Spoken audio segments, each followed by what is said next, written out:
Look like rubble, but there is a story to everything you see in the remains of the Westgate Centre. On Saturday afternoon, this was the roof. At the tables and chairs sat dozens of proud parents and their children, taking part in a cookery competition. From nowhere, machine gun rounds were sprayed into them. At least one grenade followed. More than 20 died here. The shopping centre's roof collapsed, crashing through 2 stories, crushing everyone, hostages or terrorists below. Across this crime scene, investigators are looking for bodies and clues to the identities of the dead. A week on, the survivors and rescuers are still reliving the events of last Saturday. Incredible acts of escape and bravery stand side by side. 1,000 escaped from here, shepherded to safety by their saviours.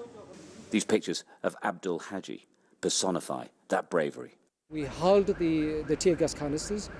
She got that little girl out and told her to run, and we kept asking her to run, and she started running.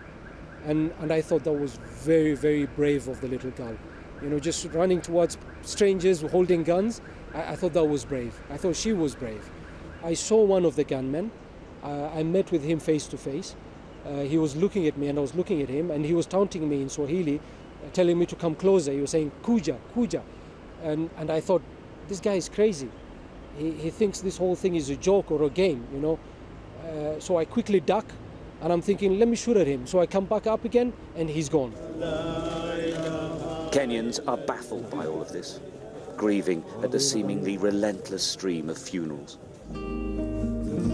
This for the nephew of the president, grieving like his people, but adamant that the country will rise up.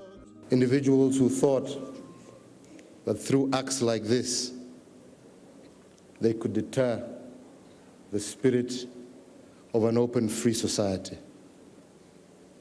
They have failed miserably in that endeavor. But there are so many questions remaining, not least the actions of the security services. Huge numbers were kept at bay by a small but determined group of terrorists, sometimes being forced to flee as they attempted to get inside. What went wrong? People want answers. As the last official day of mourning ends, Kenyans remain confused and some terrified for the future. So far, the government's done little to convince them that something like this won't happen again, as they can't explain why it happened at all. Staurt Ramsay, Sky News, Nairobi. Greenpeace says it will appeal